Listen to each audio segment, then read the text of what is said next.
like J.Brock, cause I can score with a second on the clock. Now, when you're working on these 315 records, bro, I mean 315 in 1 year, that's songs. a big freaking deal. Yeah.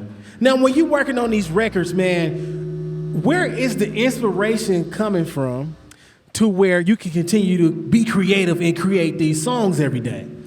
I think it goes back to what Jim Jones was saying, like consistency combats writer's block. Yeah. You know what I mean? Like I think being consistent the whole time is what allowed me to not stop during that process. Because there was definitely moments. Yeah. There was definitely moments where it's like, what I'm gonna say? Because you gotta think like 315 songs. That's a lot. And you can't really say the same thing every song. So it's like I had to start challenging myself to say similar things in a different way. And I think that helped me as an artist. But it also, like, there was a point in 365 where my graphic designer, he got busy. Oh, yeah. So it's like I had to help him help me. So what I would do was pick names for the songs before the month came. So let's say we in March, I'm picking names for April at the beginning of March. And then when April comes, I see the name, it say Fire. Now I gotta make a song called Fire. And then I was doing it like that. So that's a different strategy because you gotta really base the song, whatever name you gotta base the song off of that. Yeah. That's different. Yeah. So that way he could pre-make the covers, and that way it would make it easier on him. Make it easier. Okay, got you. Now that's what you call adjustments. You gotta make adjustments to be successful. Now you deserve, like, this is history, bro. For sure. Now there was actually another artist who did 365, but guess what? His songs only amount to 1 hour and 52 minutes. Oh, who is it? That the dude from Arizona or whatever? Yeah. But he did his like on Instagram.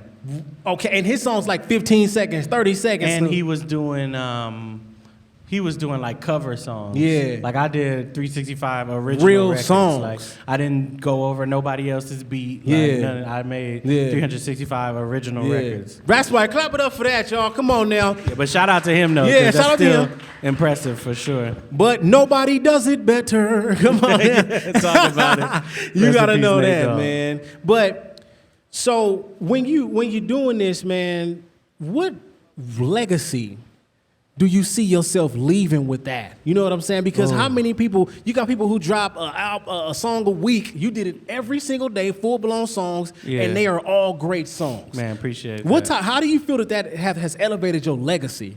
I think it's, that's a good question. I think it's elevated it for sure. I think it's elevated it in a way that I don't even know yet. And even when I did 365, I was thinking about 3-4 years, or more down the line, and what it's gonna mean for me as an artist as I continue to grow. I think it's definitely put me in a different tier of artists. Definitely. When people find out about it, they put a different type of respect on my name. And just, I think I don't even think I've seen what it's gonna do for me yet. For real. And I might do it again. I don't know. Hey, come on now. Did it once, you could do it twice. I hear that. I feel that. Now, you said you were also in album mode while creating these 365 songs. Yeah. I mean, I don't know what that would entail. An album mode while you're doing this, like you're just trying to turn out a song, you still in album mode. So how many of these songs could have made it to the album? Oh, that's quite a few for real. There's quite a few 365 songs that could have. I thought about putting out a project and compiling like my favorite 10 to 12, but then that would have been hard. Yeah, I thought I still might do it, you know what I mean? But I veered away from it just because I wanted it to live on its own, and I can do that, you know what I mean, whenever I want to, if I do want to do that.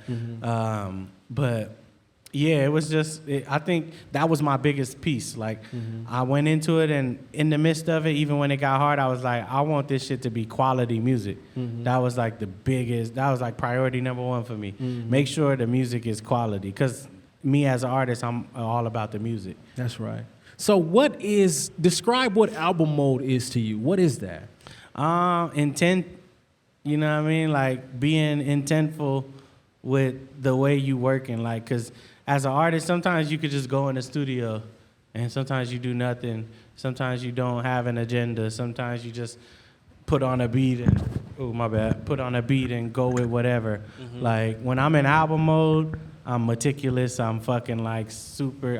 I'm considering what I already have. I'm trying to add something different, or I'm in the space of mixing down everything and filling in holes. So it's just like the approach is different. Do you allow well, you did with 365, but do you allow yourself to focus on other music other than what's going on outside of the album, like inside of the album? Like for my own music or other people's like music? when you in album mode, do you think about any other kind of music, or it's just all album? It's kind of all album, but I still tap in with what's going on in a sense. Like I was just chopping it up with my barber about Airplane James' new project. Shout out Airplane James. Yeah, shout out Airplane James. You know, when Q drop, I'm tapping into that, like certain little shit, I'm tapping in, but it's less frequent now that I'm like locked in on my own thing, just because, you know, I feel like I'm creating like, and I just put this on my Instagram the other day, I was like, I feel like I'm creating one of the best albums the West has ever seen. Yeah, come on, big ups, Like, big ups. Me? Like I really believe that in the music that I'm creating right now. So when you speaking on it in that sense, did 365 help elevate what this album is going to be? Because before 365, I'm sure you saw the album a certain way, but after that you see it another way. For sure, it definitely elevated. And you know, while I was working on it during 365, it was like four or five records, you know what I mean? Right now I'm at like 19, and I gotta get it down to somewhere between like 12 and 16, you know what I mean? Damn. And it's just like, I've made a bunch of other fucking records all year, you know what I mean? That just, I feel like don't fit this, you know what I mean? But 365 just elevates it from a standpoint of my audience grew. That's right. You know, different types of people and people with places and opportunities have tapped in, and so it's just gonna help with getting the movement behind my album too. So when you noticed that you noticed that your audience was growing, you noticed that the fan was growing, did you see it in spurts, or did it slowly but surely happen as you continued to drop? It was for sure slow, because I feel like maybe the end of last year is when I seen some of the most growth. And it's like in the midst of 365, it was actually a little hard, because it's just like you're like, damn, I'm doing something that's so fucking, like to me, this shit is amazing. And so it's like I'm doing something that's so fucking amazing, and it almost feel like nobody care. You know what I mean? Yeah. And then it's just That's like, tough. I know I'm doing it for the future though. So I gotta finish it and then see what happens afterwards. So did you accomplish the goals that you expected to accomplish once you finished 365? Yeah, because the only goal I had was finishing. I didn't put no other expectations on it. Like I didn't put like a follower growth number. I didn't put like a stream number. I just put finish. And that was my only goal, was to finish. Finish. That's right, y'all. Clap it up for finishing, y'all. We got to clap it up to finish. Now, what was the most touching response you got once you actually completed this? Because you know somebody didn't think you could do it. Yeah. What was the most touching response you got from that? From 365? Oh. Damn. Because I know you posted on December 31st, and them comments had to go up. No, for sure. Damn, the most touching response. It probably wasn't even from 365, but it was from somebody who saw a song I did before 365 and then paid attention to 365. And they actually told me this at your live panel show. Really? I forgot who it was, but they was telling me like they grandma had just passed or something like that. Wow. And then I had dropped a song called What You Wanna Do, and they was like driving to go to the family or something, and that song came on, and it just kind of hit them differently. Wow. And then they tuned in to 365, and they just kind of gave me a lot of love. Yeah. After that, and I was like, damn, like that's probably the most touching from a sense of that, you know, my music can just even help somebody through that situation just to make them feel better. Man, that's dope right there because, you know, music is that platform to let that out. You know For what I'm sure. saying? Whose music touches you in that way? Music Soul Child. Wow, I didn't think he was going to say that. I didn't think he was going to say Music Soul Child. Yeah, Wow. Music Soul Child for sure. I'm big R&B too, so like Music Soul Child music is definitely some music that hits home. A lot of Lupe for sure. Yeah, shout out Lupe. Lupe records just kind of, I don't know, they just do something different. And this is who you used to listen to walking home from school and stuff like that. Like the homies used to make fun of me because in the locker room before games, I'll be bumping like Music Soul Child. Really? You know what I mean? I'll be listening to Wow. Love and shit before I go out there on the game and then fucking get a pick six or something. How did he do that? Yeah. But they used to make fun of me. Like, you always bumping some R&B shit before the game. But I don't know. It's just, I like to just get into a space where music, it just does something different for me when I listen to like Music Soul Child or just kind of R&B. I can relate to that listening to R&B before a football game because I've done it. Yeah. And it's definitely got me in that mode. You know what I'm saying? And it's crazy how that can work, but I just think it's the mode, it's the time, it's what's going on. For sure. So once you completed 365, were you exhausted? And how would you have dealt with exhaustion? Hell yeah, I didn't know what burnout was until after I did 365. And 2022, I really was like burnt out. Like I probably made, like I usually make probably 100 plus records in I don't know our time frame, but like 2022, I probably made like 10 records the whole year. A record a month. Yeah, literally though, less. Yeah. You know what I mean? I was just burnt out. I didn't really want to touch music for real. And I wanted to, because 365, I had to, everybody around me had to sacrifice. Like, I wasn't able to go to my godson's birthday. Like, my aunt passed, and I had to do that in the midst of it. Like, my wife had to sacrifice, my family had to sacrifice, my mama had to sacrifice. Like, all the people that I usually spend time with and show up for, they had to sacrifice because I was so locked in on 365. And so 2022, I kind of like stepped away from music and got back to living life a little bit. And then I kind of like lived my life a little more, showed up to things, being around, went around the people I love, you know what I mean, and showed up for different events. And it kind of just reset me. Man, shout out to that, man. The sacrifice is real, y'all. Now, making a song became a challenge. When you squeezed that first song out outside of 365, like how happy was you to know that, okay, I still got it?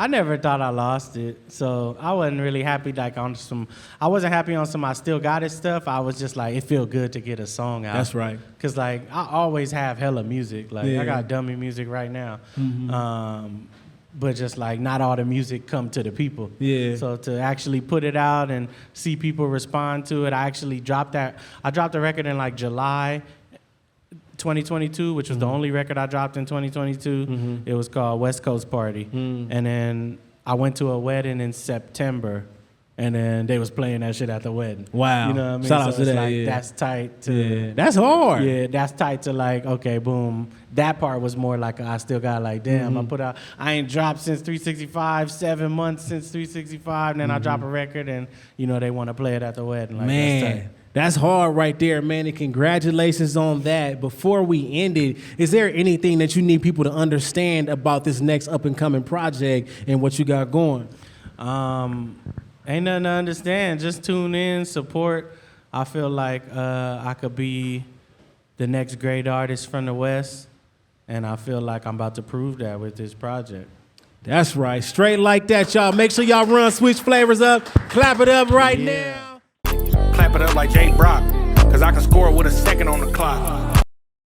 Coming to the stage is the man, the myth, the legend, Mr. 365 himself. He making food. He doing live streams. I mean, it's only up and it's stuck, y'all. Make some noise for the one and only Homie Dreebo. Yeah.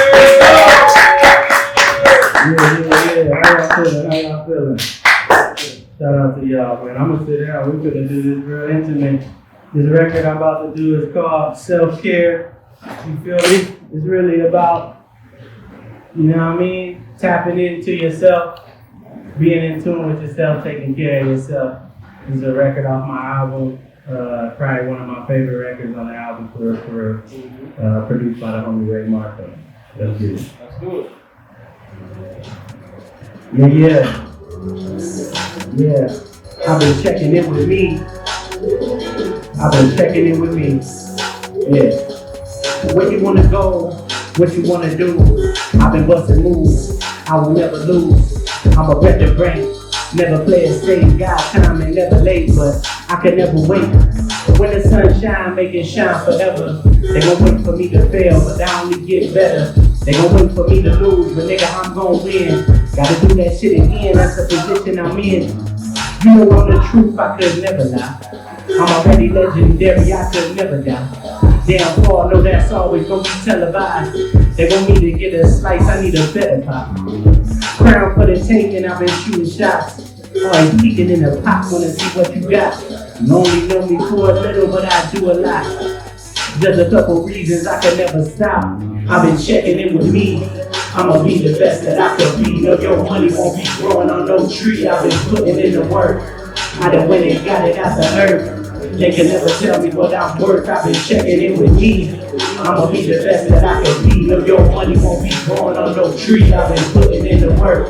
I done went and got it out the earth. They can never tell me what I'm worth. When they got it out the mud, I can never do it just because. This shit I really do it for the love. Focus on the craft.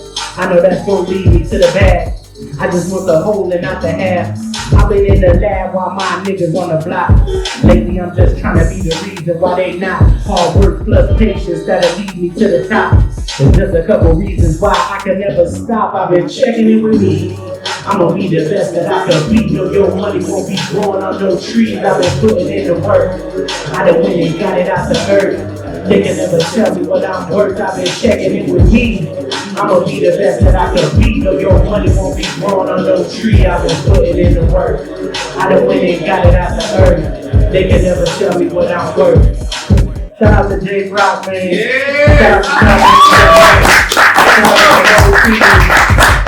Shout out to Clapitup LA Live. Only big things on the way. We only get better. Shout out to y'all, everybody who pulled up, man. Dope event, my God, J.Brock, man. Appreciate it. Mr. 365. Yes, sir. Yeah,